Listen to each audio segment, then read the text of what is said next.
Regardez-vous dans le miroir. Maintenant, imaginez-vous exactement 14 jours après aujourd'hui. Ces poches sous vos yeux. Disparues. Ces gonflements tenaces dans vos joues qui masquent votre structure osseuse naturelle. Dissous. Votre mâchoire semble plus sculptée. Votre peau a un éclat subtil qu'elle n'avait pas eu depuis des années. Et pour la première fois depuis longtemps, le brouillard mental s'est levé, vous laissant avec un esprit qui a l'impression de venir de recevoir une mise à niveau matérielle massive. La plupart des gens vous disent d'arrêter le sucre parce que c'est mauvais pour vous ou parce que vous voulez perdre quelques kilos. Mais nous ne sommes pas ici pour parler d'un simple régime. Nous parlons d'un redémarrage biologique total. Et si je vous disais que les changements les plus spectaculaires des 48 premières heures n'ont rien à voir avec votre tour de taille et tout à voir avec un organe auquel vous n'avez probablement même pas pensé aujourd'hui, je parle de vos reins. Dès l'instant où vous arrêtez l'habitude du sucre, une réaction en chaîne silencieuse mais puissante commence au plus profond de votre corps. C'est une transformation si immédiate qu'elle modifie la façon dont vos vêtements vous vont et l'apparence de votre visage avant même que vous n'ayez brûlé un seul gramme de graisse. Au cours des 14 prochains jours, votre corps va passer par une série d'étapes scientifiques intenses.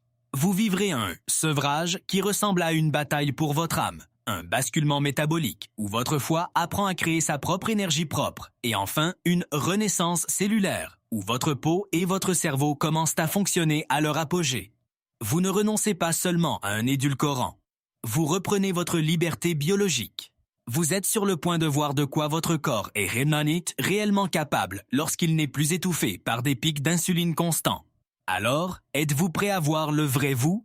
Parcourons ce qui se passe réellement, heure par heure, alors que nous plongeons dans les 3 premiers jours de votre voyage. Les 72 premières heures ne sont pas un test pour votre estomac, elles sont un test pour votre volonté. Tout au long du premier jour, vous pourriez ressentir un sentiment de fierté, mais sous la surface, votre cerveau commence à paniquer. Pendant des années, le sucre a agi comme une clé maîtresse, ouvrant constamment les vannes de la dopamine dans votre centre de récompense. Il ne s'agit pas seulement de calories, il s'agit d'un état d'euphorie dont votre cerveau en est venu à dépendre juste pour se sentir normal. Le soir du premier jour, la phase de lune de miel prend fin. Vos niveaux de dopamine commencent à s'effondrer. Le nucleus accumbens, le siège du plaisir de votre cerveau, devient soudainement silencieux. C'est comme si quelqu'un tamisait les lumières dans une pièce qui était autrefois vibrante et bruyante. C'est alors que l'irritabilité s'installe. Vous vous surprenez à être brusque avec vos proches ou à ressentir un étrange sentiment de tristesse creux. Vous n'êtes pas déprimé. Vous vous recalibrez. Vient ensuite le deuxième jour, et avec lui, le phénomène que les scientifiques appellent la faim hédonique. C'est peut-être la partie la plus trompeuse du voyage. Votre estomac est plein et plein, votre corps a beaucoup d'énergie stockée. Et pourtant, votre cerveau hurle. C'est une faim fantôme, une demande émotionnelle pour cette poussée familière de douceur. Votre esprit essaiera de négocier avec vous. Il vous dira qu'une seule bouchée ne fera pas de mal, ou que vous avez besoin de sucre pour vous concentrer.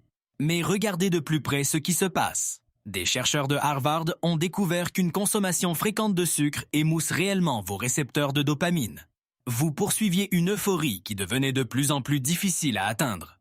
Maintenant, parce que vous avez arrêté l'approvisionnement, ces récepteurs se réveillent enfin. Ils retrouvent que leur sensibilité, cet inconfort intense que vous ressentez, ce n'est pas un signe de faiblesse, c'est le son de vos circuits neuronaux en train d'être recablés pour la première fois depuis des années.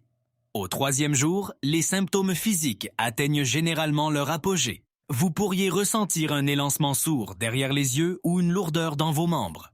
C'est le prix neurologique de la liberté. Votre corps épuise les derniers s'il reste de son carburant facile d'accès, et votre cerveau fait un caprice parce qu'il n'a pas encore appris à utiliser autre chose. Vous pourriez vous sentir agité, vous pourriez même avoir du mal à dormir, mais rappelez-vous ceci. Plus l'envie est forte, plus votre cerveau se répare agressivement. Chaque fois que vous dites non à cette faim fantôme, vous réduisez physiquement les voies de l'addiction et renforcez votre cortex préfrontal, la partie du cerveau responsable de la logique et de la maîtrise de soi. Vous traversez le feu, mais vous ne brûlez pas.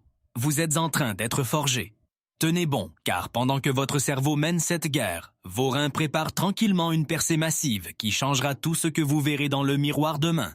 En vous réveillant le 4e jour, quelque chose semble différent. Vous vous regardez dans le miroir de la salle de bain et remarquez que la personne qui vous regarde semble plus légère. Les poches sous vos yeux se sont adoucies. Votre mâchoire, qui semblait cachée depuis des mois, commence à émerger de l'ombre. Ce n'est pas de la magie.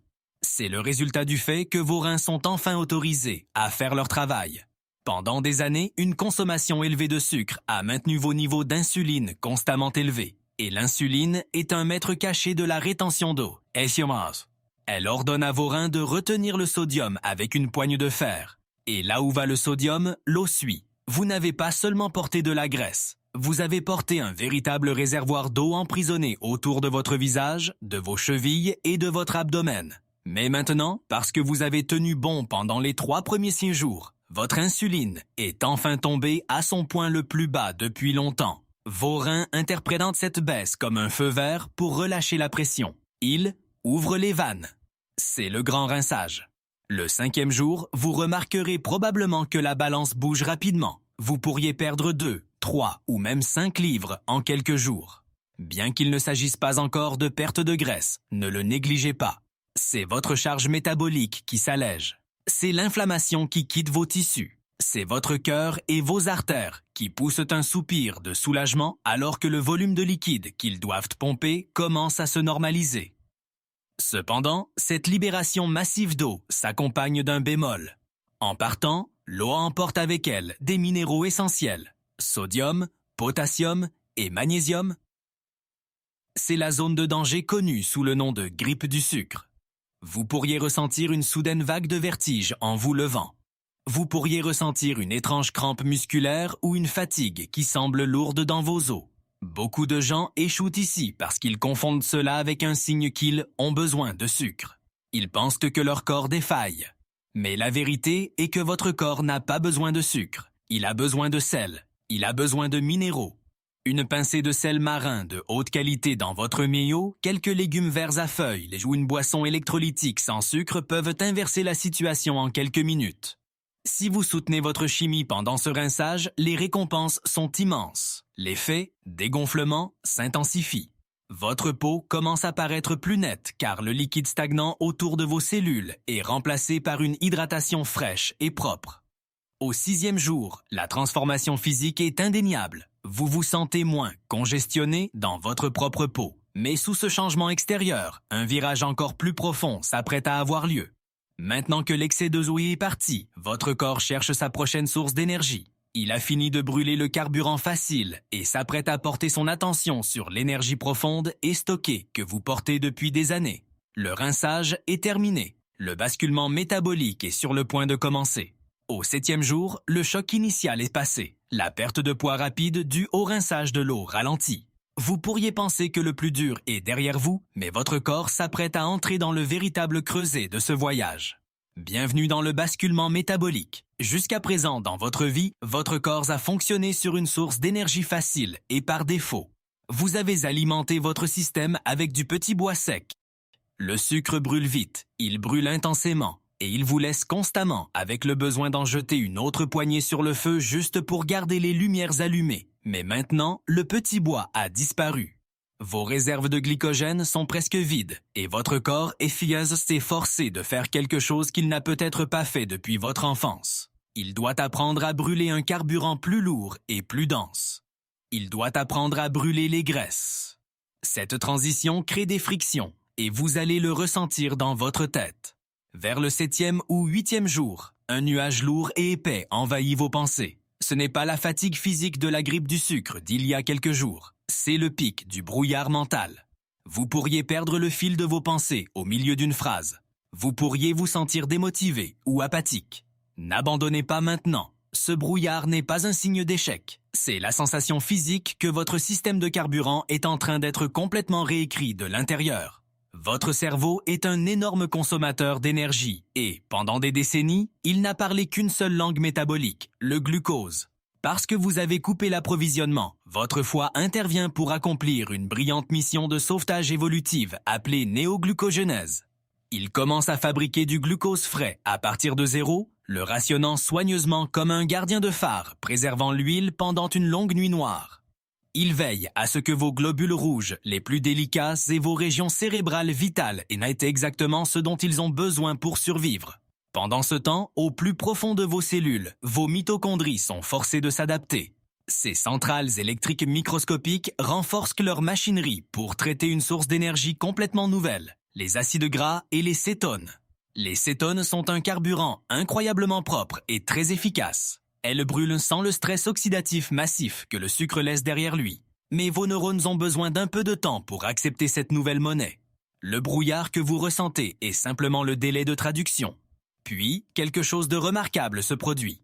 Vers le 9e ou 10e jour, la traduction se fait enfin. Le nuage lourd ne se dissipe pas seulement lentement, il se brise. Soudain, vous vous réveillez et la clarté mentale est saisissante. Au fil de votre journée, vous remarquez l'absence profonde de quelque chose que vous acceptiez autrefois comme normal, le coup de barre de l'après-midi.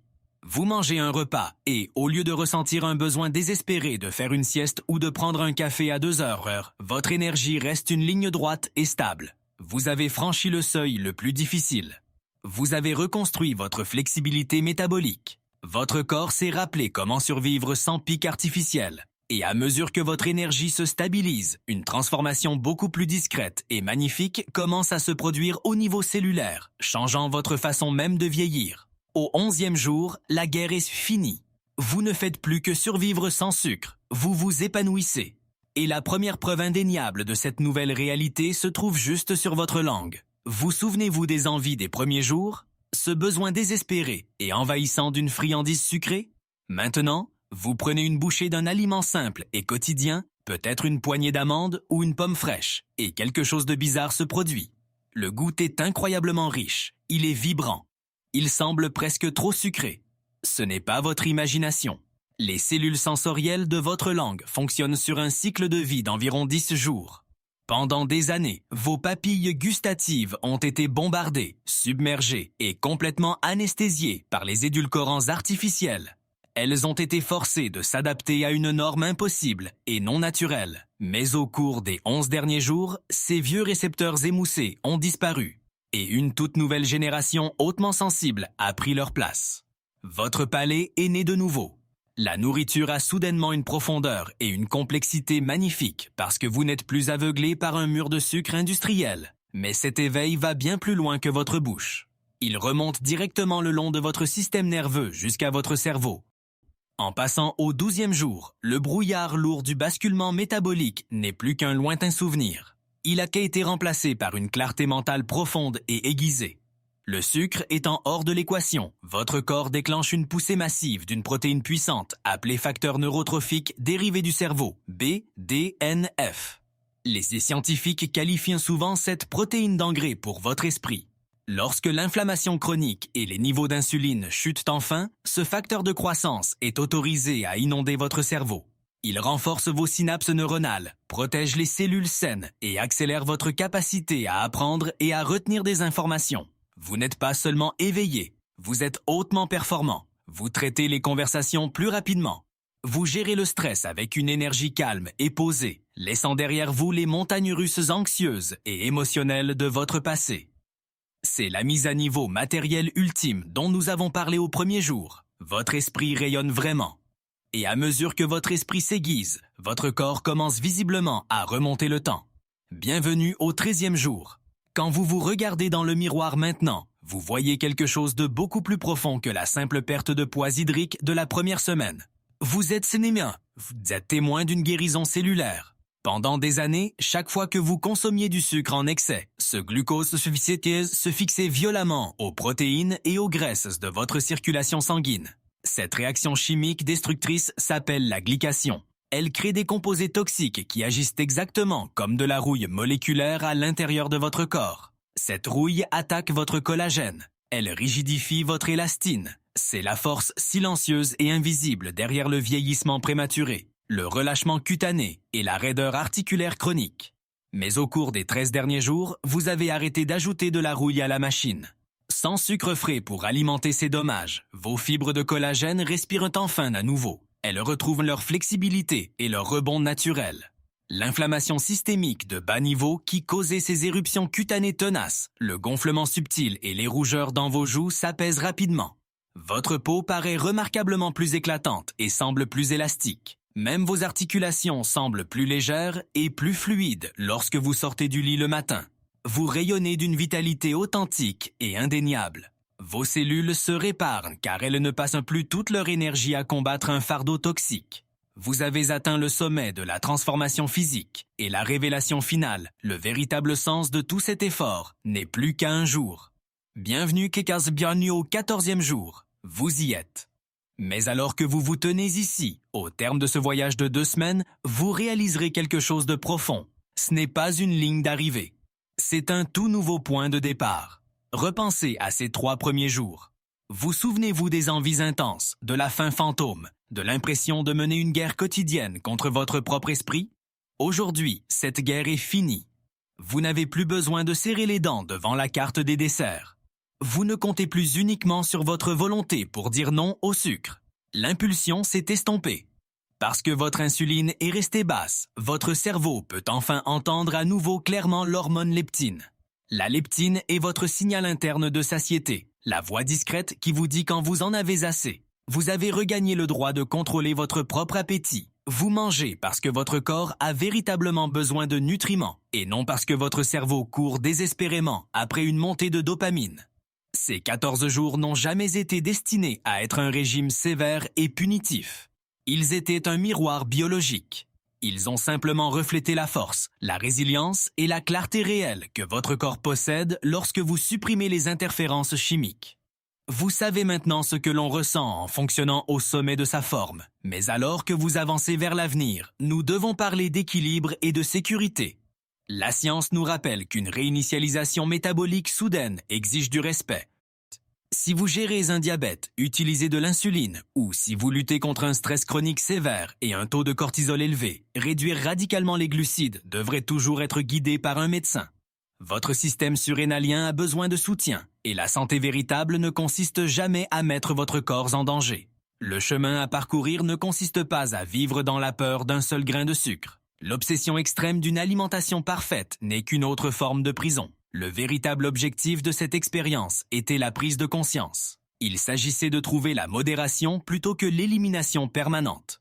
Vous avez maintenant le pouvoir suprême de choisir. Si vous décidez de savourer une douceur demain, vous le faites selon vos propres conditions, avec une clarté totale, sans replonger dans un cycle de dépendance. Vous avez reconstruit votre biologie. Vous êtes enfin libre.